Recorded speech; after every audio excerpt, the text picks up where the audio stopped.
बिस्मिल्लाहिर्रहमानिर्रहीम। I am Shahzad Waheed और मैं आप लोगों से पंजाब ग्रुप ऑफ कॉलेजेस के प्लेटफॉर्म से मुखातिब हूँ और बेज़िद इल्मा हम अपने लेक्चर का आगाज़ करते हैं। और इस पर्टिकुलर लेक्चर में हम जो कुछ पढ़ने जा रहे हैं उसका हस्बियात फ्लैश कार्ड मैंने आप लोगों के लिए बोर्ड पर बना रखा है। So let's move to the white board. जी माय डियर स्टूडेंट्स, हम आज पढ़ने वाले हैं ज़ाहिर चैप्टर नंबर 6 का लेक्चर नंबर 7। और मैं हमेशा की तरह आज भी मैंने नाम आप लोगों के लिए लिख रखे हैं, जिनमें से किंगडम मोनेरा ये इस चैप्टर का नाम है। और यू नो कि हम इसमें स्टडी करते हैं प्रोकैरियोट्स को। और प्रोकैरियोट्स जस्ट रीइंफोर्स कर रहा हूँ कि प्रोकैरियोट्स ऐसे ऑर्गेनिज्म है जिनके अंदर well defined membrane bounded nucleus नहीं होता और कोई भी दूसरा मेम्ब्रेन बाउंडेड ऑर्गेनल नहीं होता। सो हम आज जो चीज़ें इनके बारे में पढ़ने वाले हैं, मीन बैक्टीरिया के बारे में, उसमें जो टॉपिक है वो ये है कि what is the importance of bacteria. तो let's start with the importance of bacteria. तो स्टूडेंट्स, जैसे मैंने आप लोगों के लिए इस फ्लैश कार्ड में लिख रखा है कि हम सबसे पहले स्टडी करेंगे इसकी इकोलॉजिकल इम्पोर्टेंस। तो हम यहाँ पे लिखते हैं ecological importance of bacteria, right. तो पहली बात स्टूडेंट्स, और शायद आखिरी बात भी यही है कि इकोलॉजी के लिहाज से यानी कि एनवायरनमेंट के लिहाज से बैक्टीरिया का जो सबसे बड़ा रोल है वो क्या है कि ये बहुत एक्सीलेंट रीसाइक्लर्स हैं, राइट। आप लोगों ने अपनी जिंदगी में जो कुछ भी खाया वो आप लोगों की बॉडी का क्या बन गया स्टूडेंट्स? पार्ट्स। आपने अगर प्रोटीन खाई है तो उससे आप लोगों की बॉडी को ऑब्टेन हुए क्या? अमाइनो एसिड्स, और फिर उससे बनी आप लोगों की प्रोटीन। सिमिलरली बहुत सी चीजें कार्बोहाइड्रेट्स में से और फैट्स में से और विटामिन में से आपकी बॉडी का क्या बन गई? पार्ट्स। कुछ एक्सेप्शनल लोगों के अलावा मोस्ट ऑफ द लोगों के साथ यही होता है कि मरने के बाद उनकी बॉडी डिकम्पोज हो जाती। ये ट्रू है तमाम प्लांट्स के लिए और तमाम एनिमल्स के लिए, राइट। तो जब बॉडी डिकम्पोज होगी तो जो कुछ भी आपने अपनी जिंदगी में अपनी बॉडी का पार्ट बनाया था, it will be return to the nature as well. एक पॉइंट ब्रेक मूवी है, राइट, आप उसको देखिएगा, बहुत एक्सेलेंट मूवी है। और इस पर्टिकुलर मूवी में उन यही कॉन्सेप्ट दिया गया है कि वो नेचर में से जो चीज़ें चुराते हैं, उनका जो ग्रुप है सुपर एथलीट्स का, वो उन चीज़ों को दोबारा उसी माहौल में लौटाने की कोशिश करता है। हालांकि ये बात गलत है, सिर्फ इस कॉन्सेप्ट रिलेटेड थी इसलिए मैंने बात डिस्कस की कि वो वाला काम हमारे इन्वायरमेंट में कौन कर रहे हैं? बैक्टीरिया कर रहे हैं। और इस पर्पज़ के लिए जो काम ये करते हैं उसे हम क्या बोलते हैं? Decomposition, right. वो क्या करते हैं स्टूडेंट्स? डीकम्पोजिशन। और इस पर्टिकुलर प्रोसेस के थ्रू वो कार्बन को, नाइट्रोजन को, सल्फर को, फॉस्फोरस को, राइट, क्या कर देते हैं? एनवायरनमेंट को रिटर्न कर देते हैं। यानी कि ये वाले एलिमेंट्स जब तक आप जिंदा हैं आपको सर्व करें, फिर ये दोबारा एनवायरनमेंट का पार्ट बन जाए और किसी दूसरे ऑर्गेनिज्म की बॉडी में घूम रहे हैं। सो ये इनका इकोलॉजिकल रोल है। फिर हम स्टडी करते हैं इनके इकोनॉमिकल रोल को। तो अगर आप इसके इकोनॉमिक्स में कंट्रीब्यूशन को देखें तो ये दो तरह की हो सकती। Number 1, useful contribution. अगर मैं इसके यूजफुल होने की बात करूं तो bacteria are very very useful. कैसे? कि हम इनसे ऑब्टेन कर सकते हैं फूड। बहुत से ऐसे बैक्टीरिया हैं जो फूड की मैन्युफैक्चरिंग में हमारी हेल्प करते हैं। फिर इसके अलावा हम इन बैक्टीरिया को लेदर इंडस्ट्री में यूज कर सकते हैं, राइट। सिर्फ और सिर्फ ये मैंने एक इंडस्ट्री का नाम लिया, जरूरी नहीं है, और भी बहुत सी इंडस्ट्रीज में इस्तेमाल हो सकती है। मिसाल के तौर पे हम लोग इनसे वैक्सीन्स बनवा सकते हैं, राइट। फिर इसके अलावा स्टूडेंट्स हम इससे बनवा सकते हैं डिफरेंट किस्म की antibiotics, right, and many more. यानी कि आप लोग बैक्टीरिया को डिफरेंट पॉजिटिव वेज में यूज कर सकते हैं। लेकिन क्या सारे के सारे बैक्टीरिया हमें सिर्फ मुआशी फायदे दे रहे होते हैं? मुआशी फायदा से मुराद हमारे पास ये है कि ये हमें सिर्फ और सिर्फ पैसा कमाने में हमारी हेल्प कर रहे हैं? तो आंसर इज नो। बहुत से बैक्टीरिया ऐसे भी हैं कि जिन्हें मैं डेलिबरेटली रेड से लिख रहा हूं, इसका मतलब यह है कि दे आर हार्मफुल। तो बैक्टीरिया की जो बहुत सी टाइप्स हैं वो हार्मफुल भी हैं। अब अगर वो हार्मफुल हैं तो हमें अवेयरनेस होनी चाहिए students, we should be aware of it कि वो हमें कौन कौन सा हार्म दे सकते हैं। तो इसका आंसर स्टूडेंट्स ये है कि दे कैन स्पॉइल। स्पॉइल का मतलब होता है ज़ाया करना। तो ये ज़ाया कर सकते हैं किस चीज़ को? जाहिर है नंबर 1 पे मेरी वेजिटेबल्स को। वेजिटेबल्स मीन सब्जियों को ज़ाया कर सकते हैं। फिर ये स्पॉइल कर सकते हैं किस को? मेरे फ्रूट को। फिर ये ज़ाया कर सकते हैं, जैसे आपने सुना होगा कि आटा जो है वो खमीरा हो जाता है, तो उस किस्म के जो हमारा आटा है या आटा की जो डिफरेंट व्हीट प्रोडक्ट्स हैं ये उनको भी स्पॉइल कर सकते हैं। राइट स्टूडेंट्स, तो आप इसको सिंपल किसी भी फूड स्टफ से माइंड में रख सकते हैं। फिर अगली बात जो स्टूडेंट्स को मेरे पास ये है कि what are the medical uses of these particular bacteria. तो इसके लिए हम मूव करते हैं नेक्स्ट स्टेप पर। अब हम यहां लिखेंगे मेडिकल यूज क्या है। तो मेडिकल यूज के पॉइंट ऑफ व्यू से बेटा आप लोगों ने जो बातें माइंड में रखनी है वो ये है, नंबर 1 कि आप लोगों की बुक में एक वैल्यू गिवन है कि अप्रोक्सीमेटली 200 पैथोजेनिक स्पीशीज, पैथोजेनिक मैंने बहुत दफा ये वर्ड यूज किया है, mean disease causing species organisms reported हैं, बैक्टीरिया रिपोर्टेड हैं, और ये जाहिर है हमें एटलीस्ट 200 डिफरेंट टाइप्स की डिसऑर्डर्स कॉज कर सकते हैं। अब अगर आप लोग इस मेडिकल पॉइंट ऑफ व्यू से देखें तो ये भी इसका ताल्लुक भी हमारी इकोनॉमिक्स के साथ है। मीन टू से कि जितनी इंडस्ट्रीज क्या बना रही है, एंटीबायोटिक बना रही है, ज़ाहिर है वो रेवेन्यू जनरेट कर रही है, वो भी एक फायदा हम लोगों को मिल रहा है। उससे कितने लोगों का बिजनेस एसोसिएट है, कितने लोगों के बिजनेस से मुराद स्टूडेंट्स मेरे पास ये है कि वो लोग जो उस इंडस्ट्री में काम कर रहे हैं, वो लोग जो उस पर्टिकुलर मेडिसिन को डिस्ट्रीब्यूट कर रहे हैं, वो वाले लोग जो उस पर्टिकुलर मेडिसिन को सेल कर रहे हैं, और फिर इवेंचुअली इसका फायदा किसको है? पेशेंट को है, कि ये जो पेशेंट है ये उस मेडिसिन को यूज करके ज़ाहिर फायदा ले रहा है। लेकिन बहरहाल ये तो उसका पॉजिटिव एक्सपेक्ट हो गया, लेकिन नेगेटिव एक्सपेक्ट क्या है कि ये 200 पैथोजेनिक बैक्टीरिया दुनिया में होने वाली अमवात का एक लॉइन शेयर, एक बहुत बड़ा हिस्सा कंट्रीब्यूट करते हैं। तो बैक्टीरिया हमें डिफरेंट किस्म की डिजीजेस कॉज करते हैं, और इनमें से बहुत सी जो डिजीजेस हैं they are very very fatal, वो जानलेवा साबित हो सकती हैं, और इनकी वजह से जाहिर है क्या हो सकती हैं? डेथ्स हो सकती हैं। और इनकी एक लिस्ट आप लोग पढ़ के आए हैं। फॉर एग्जाम्पल कि आप कॉलरा, मैंने आपको बोला था कि ये एक ऐसा डिसऑर्डर है जो कि बहुत बड़े बड़े पहलवानों को भी 2 और 3 डेज के अंदर ग्रेवयार्ड में पहुंचा सकता है।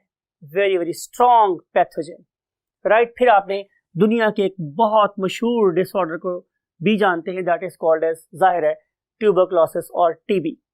फिर आप लोगों ने बच्चों का सबसे ज्यादा दुश्मन, that is called as pneumonia.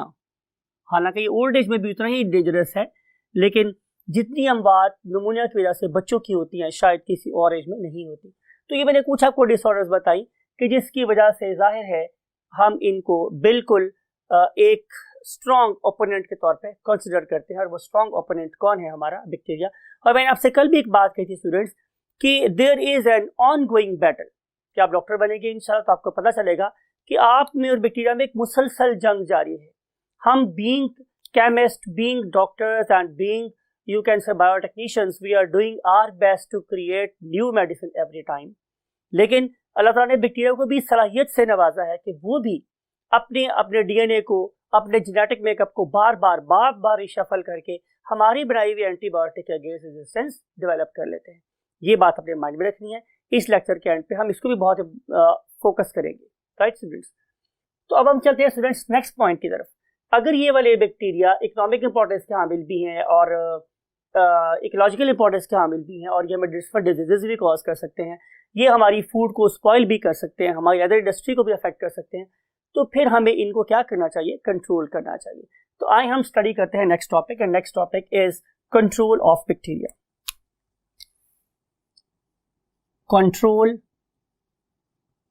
Of bacteria.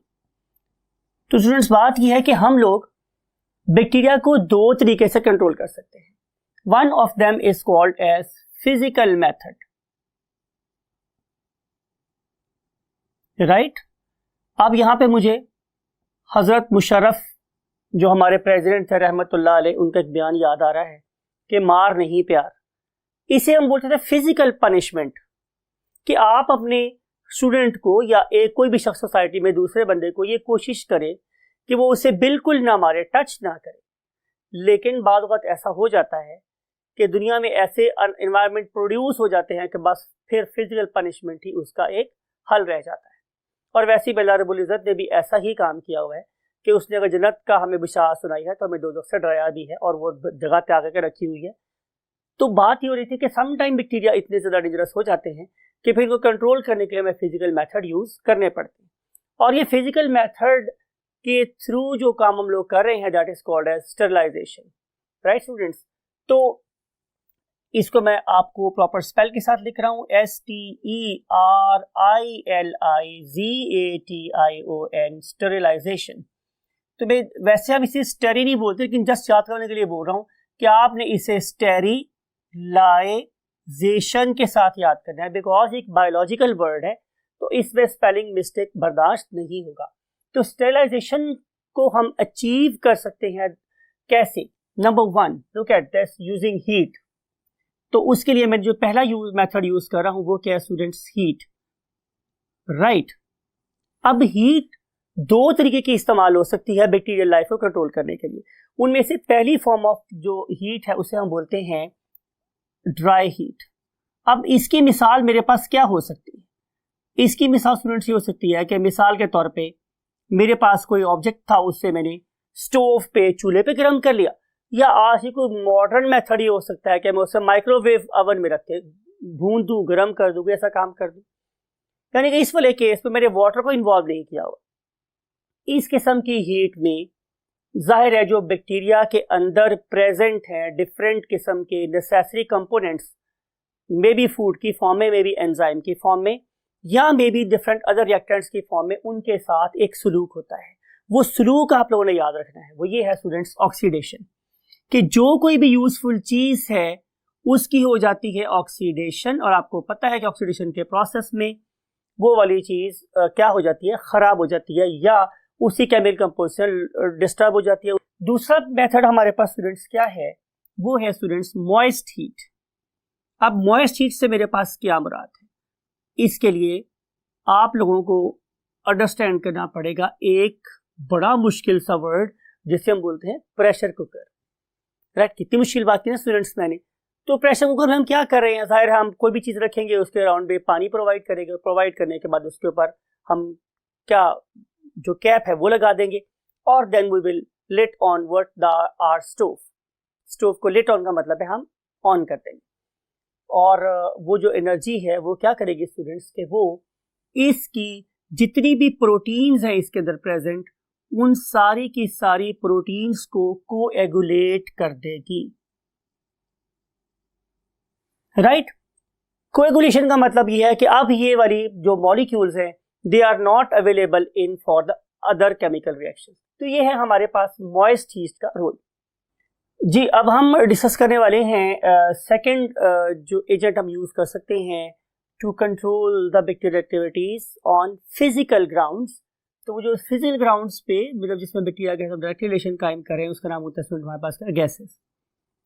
तो ये जो डिफरेंट किस्म की गैसेस हैं, मैंने बोला कि they will diffuse through the cell wall and cell membrane of the organism, और फिर ये जाके कंबाइन करेंगे different metabolites of the organism, उन्हें क्या कर देंगे? Poison. One of the very best example is chlorine. आप लोगों को पता है कि हम लोग स्विमिंग पूल्स के अंदर जो वाटर है उसे क्लोरीनेट करते हैं, और ये जो क्लोरीनेशन है ये डेफिनेटली क्या करेगी कि जाके बैक्टीरिया के एंजाइम सिस्टम को और बैक्टीरिया के डिफरेंट और एक्टिव इंग्रेडिएंट्स को क्या कर देंगे, क्लोरिनेट कर देंगे, उसको ब्लॉक कर देंगे और उसे रिएक्शन के काबिल नहीं छोड़ेंगे। तो ये गैसेस बड़ी स्ट्रॉन्ग किस्म की चीज़ें, जैसे मैंने एग्जांपल दिया है कि what for example is chlorine. तो ये एक ऐसा गैस हो सकती है कि जिसे हम आइडियली यूज करते हैं to retard the growth of bacteria, right. इसके बाद हम अगले पॉइंट पे चल रहे हैं और जो नेक्स्ट पॉइंट है फ्रेंड्स वो क्या था हमारे पास, फिल्ट्रेशन। थर्ड पॉइंट हम डिस्कस करने वाले हैं and that very third point is called as filtration. और सवाल ये है कि हाउ इट इज पॉसिबल कि हम लोग ऑर्गेनिजम्स को एक्टिविटी करने से रोक दें यूजिंग फिल्ट्रेशन। तो आंसर स्टूडेंट्स ये है कि इसके लिए हम ये नहीं कर रहे कि फिल्टर बैक्टीरियल एक्टिविटी को रिड्यूस कर सकता है, ऐसा हरगिज नहीं है। Like upper two you can say methods, इस वाले केस में सिर्फ और सिर्फ हम ये कर रहे हैं कि हम जो चीज़ हमने बनाई है, नंबर 1 वो थर्मली अनस्टेबल है। मीन टू से कि अगर मैं उस पर्टिकुलर केमिकल को, उस पर्टिकुलर सब्सटेंस को अगर मैं गर्म करूं बैक्टीरिया को मारने के लिए, तो बैक्टीरिया बाद में किल होगी और मेरा जो प्रोडक्ट है वो जल्दी खराब हो जाएगा। फॉर एग्जांपल इसकी हम मिसाल लेते हैं, आप लोगों के पास है डिफरेंट किस्म की वैक्सीन्स, राइट। तो आपको पता होगा कि नॉर्मली हम लोग वैक्सीन्स को इवन ट्रांसपोर्ट करवाने के लिए भी हम लोगों ने उनको प्रॉपर आइस बॉक्स दिए होते हैं। वैक्सीन को हम आइस बॉक्स में रख के फिर हम उसको शिफ्ट करवाते हैं। इसका मतलब कि हम उसके लिए हाई टेम्परेचर अफोर्ड नहीं कर सकते। तो ये कैसे पॉसिबल था कि अगर वो स्टेबल फॉर्म में, बीस मेच्योर फॉर्म में स्टेबल नहीं है, तो during the course of synthesis वो कैसे थर्मली स्टेबल हो सकते थे। तो फिर हम लोगों ने क्या किया कि बजाय इसके कि हम वैक्सीन को गर्म करके जरासीम से पाक करें, हम लोगों ने हमने उनको फिल्टर करके पाक कर लिया।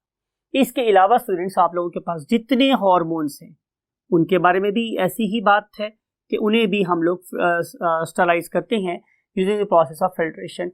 इसके अलावा डिफरेंट किस्म की एंटीबायोटिक्स भी ऐसे ही क्या की जाती है स्टूडेंट्स, स्टरलाइज की जाती है, राइट। तो ये हुआ फिल्ट्रेशन का प्रोसेस। अब अगला सवाल ये है कि हम कौन सा फिल्टर यूज करेंगे। तो स्टूडेंट्स इसका आंसर ये है कि ये बात किस पे डिपेंड कर रही है, जाहिर है पोर साइज पे, राइट। मैं कौन सा फिल्टर यूज करूं वो डिपेंड करता है पोर साइज पे। तो पोर साइज मेरे पास डिफरेंट हो सकते हैं, बिकॉज कि आज हम लोगों ने इतनी एडवांसमेंट हासिल कर लिया कि हम इवन जो मेम्ब्रेन यूज करते हैं उसके पोर साइज को प्रॉपर मॉनिटर कर सकते हैं, रेगुलेट कर सकते हैं। तो हमारे पास बहुत छोटे साइज से लेकर बड़े साइज के पोर्स के फिल्टर्स प्रेजेंट होते हैं। तो मेरा ऑब्जेक्टिव है वो ये है कि मैं ये देखूं कि मेरा जो प्रोडक्ट है उसके अंदर किस किस्म के बैक्टीरिया जो है ना वो इफेक्ट कर सकते हैं, उसकी कौन सी स्पीशीज हो सकती है। तो उसके लिहाज से मैंने पोर साइज सेलेक्ट करना होता है, राइट। तो pore size of the filter depends upon the nature of organism. अगर आप लोगों को बहुत छोटे ऑर्गेनिज्म का सामना करना पड़ रहा है तो आपको बहुत छोटे पोर साइज का फिल्टर यूज करना पड़ेगा। और ये हम इसलिए बात यहाँ पे इनकलकेट कर रहे हैं कि जितने छोटे साइज का फिल्टर होगा, जाहिर है उसकी प्राइस भी उतनी ज्यादा हो जाएगी। तो हम इंडस्ट्री में अपने प्रोडक्ट की मैन्युफैक्चरिंग कॉस्ट को कम करने के लिए हम वही फिल्टर यूज करते हैं जिसकी रिक्वायरमेंट है, हम फजूल पैसे को ज़ाया नहीं कर रहे होते। अगली बात स्टूडेंट्स हमारे पास ये है कि now we want to move to the next step, and next step is what, the radiation. अब सवाल ये है कि हम रेडिएशंस को कब यूज करेंगे। तो आंसर ये है स्टूडेंट्स कि जब हमारे पास स्टरलाइजेशन रिक्वायर्ड है, किसके ऊपर, on non living surfaces, right. For example students, आप लोगों से मैं डिस्कस कर रहा हूं किस चीज को, सर्जिकल इंस्ट्रूमेंट्स।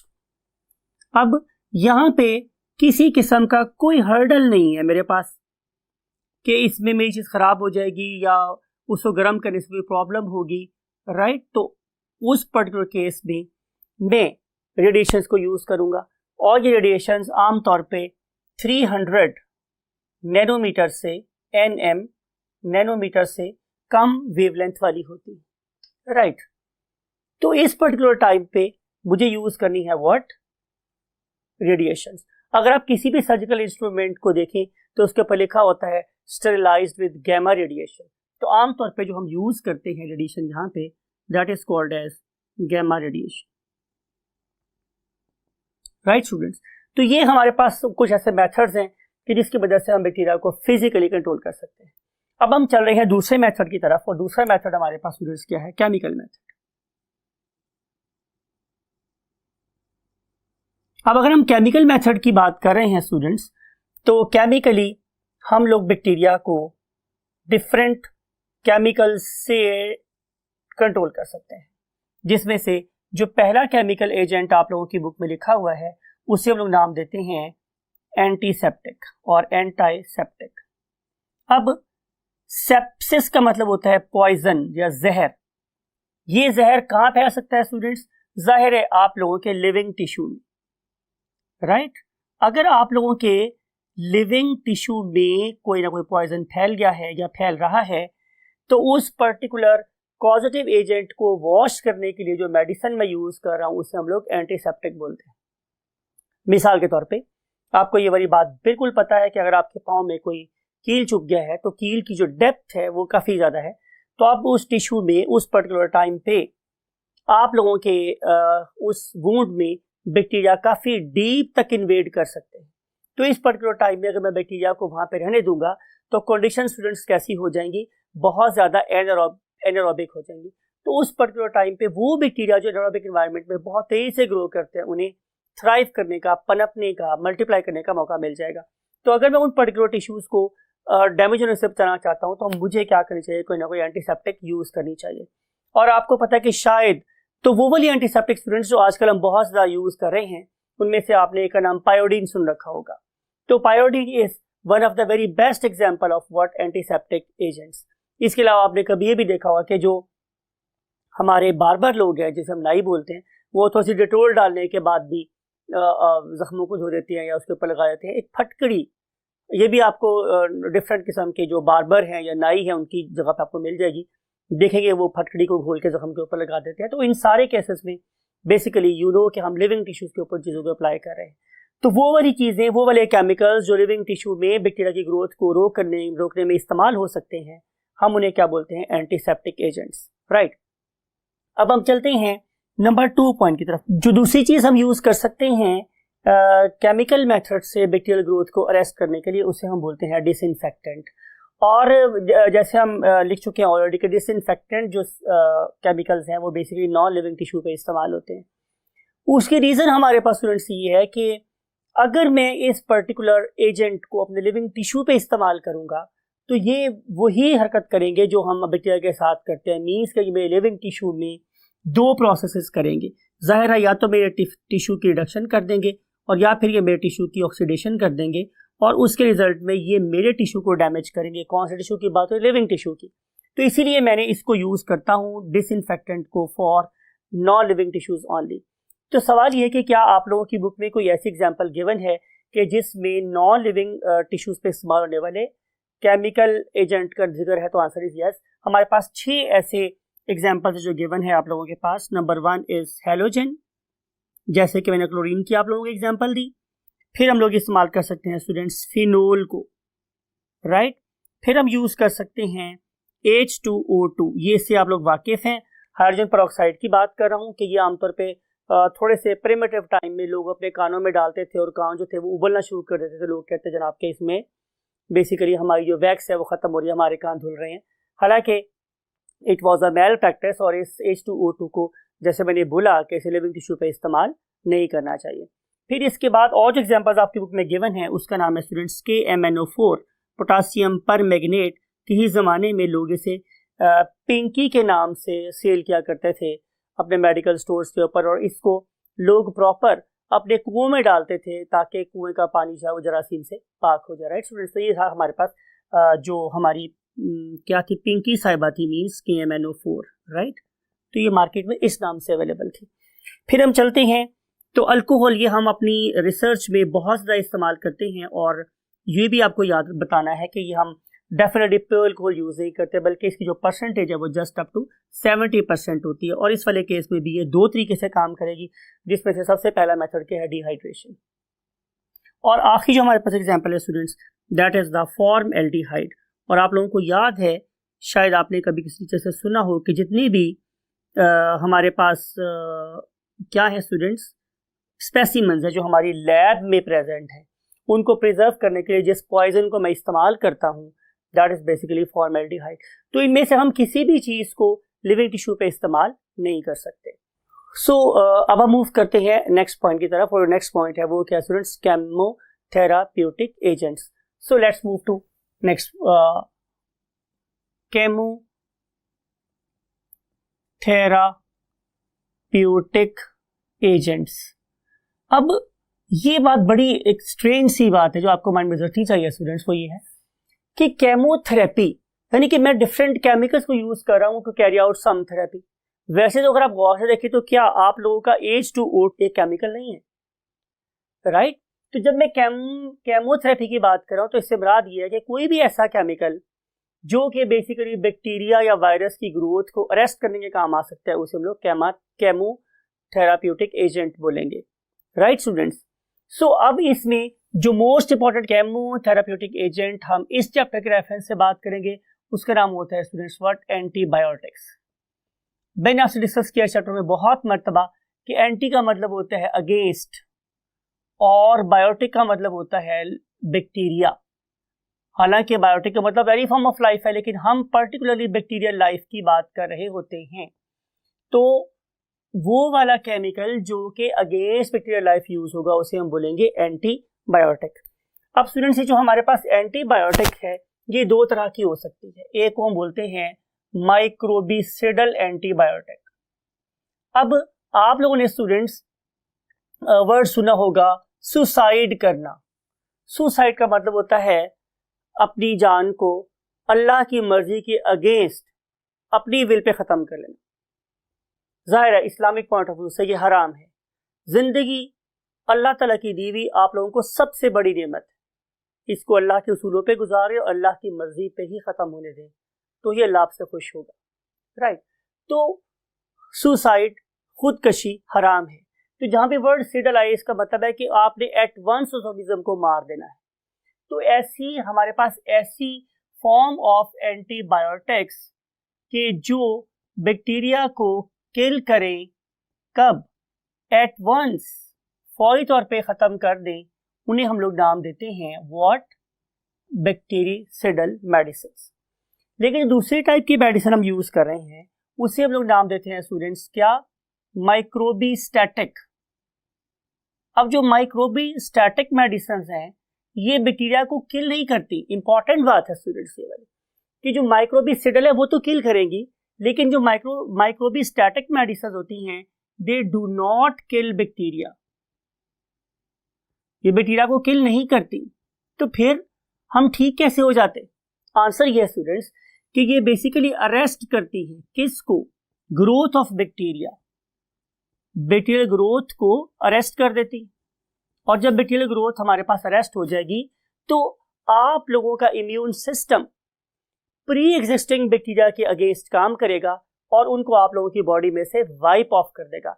इसका मतलब ये हुआ कि 99.99% जो डॉक्टर्स आपको मेडिसिन देते हैं वो बेसिकली आप लोगों के इम्यून सिस्टम का असिस्टेंट होती है, वो आपके इम्यून सिस्टम को सिर्फ हेल्प कर रही है, राइट? और वो बैक्टीरिया की फर्दर ग्रोथ को रोकेगी। बाकी सारे का सारा काम आप लोगों का इम्यून सिस्टम ही कर रहा होता है। So being doctor and being person associated with the medical field, हमें ये पता होना चाहिए कि बैक्टीरियोस्टैटिक मेडिसिन बेटर हैं as compare to bactericidal medicine. अब सवाल ये है कि what is the mode of action of microbicidal और माइक्रोबीस्टैटिक मेडिसिन और एंटीबायोटिक। तो हम लिख रहे हैं आखिरी बात आज की, mode of action of antibiotics. तो स्टूडेंट्स हमारी एंटीबायोटिक्स 4 तरीके से काम कर सकती है। नंबर 1 कि ये सेल वॉल के लेवल पे जाके काम करें। आप लोगों ने कल के लेक्चर में ये बात सुनी थी स्टूडेंट्स कि बेसिकली हमारी जो बैक्टीरिया है जब वो बाइंडिंग फिशन के प्रोसेस से गुजरता है तो आखिरी स्टेप में यहाँ पे सेल वॉल बनती। जब सेल वॉल हमारे पास बन जाएगी तो बैक्टीरिया डिवाइड हो जाएगी और उससे 2 डॉटर बैक्टीरिया बन जाएगी। लेकिन अगर मैं इस पर्टिकुलर टाइम पे सेल वॉल को बनने से रोक दूं, राइट स्टूडेंट्स, तो कॉमन सेंस फिर क्या होगी मेरे पास कि ये वाला बैक्टीरिया फिर डुप्लीकेट नहीं कर सकेगा, राइट। अगर वो डुप्लीकेट नहीं करेगा तो शायद नंबर इंक्रीज नहीं होगा। तो हमने बैक्टीरिया के बाइनरी फिशन के प्रोसेस से गुजरने की कैपेबिलिटी को रोक दिया, अरेस्ट कर दिया at the time of formation of cell wall. तो बहुत सी ऐसी एंटीबायोटिक्स हैं जो कि सेल वॉल की सिंथेसिस को रोक देती, राइट स्टूडेंट्स। फिर हम चलते हैं, कुछ ऐसी मेडिसिन होती हैं जो सेल मेम्ब्रेन के लेवल पे काम करती हैं। इसका मतलब ये होगा कि वो सेल मेम्ब्रेन को बनने से रोक रही हैं, या ऐसा भी हो सकता है कि वो हमारी सेल मेम्ब्रेन की परमिबिलिटी को ऑल्टर कर दे।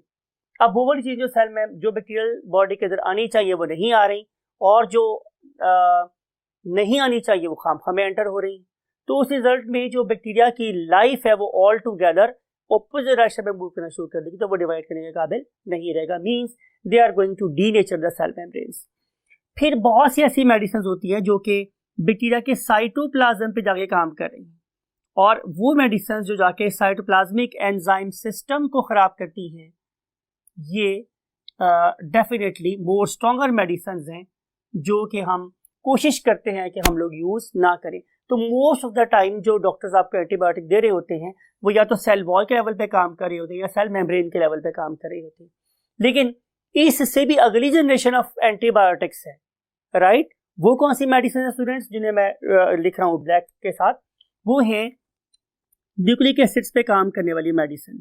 जाहिर है कि ये एक ऐसी मेडिसिन होती हैं कि जो क्या करेंगी, जो हमारे डीएनए या आरएनए को जाके डैमेज करेंगी, यानी कि या तो ये उसके क्रोमोसोम के ऊपर जाके डिस्टर्ब कर देंगी या फिर क्रोमोसोम से रिलीज होने वाले आरएनए को अफेक्ट कर देंगी, जिसकी वजह से डेफिनेटली बैक्टीरिया की ability to replicate its DNA and convey its message to ribosome to make its protein, वो रुक जाएंगी।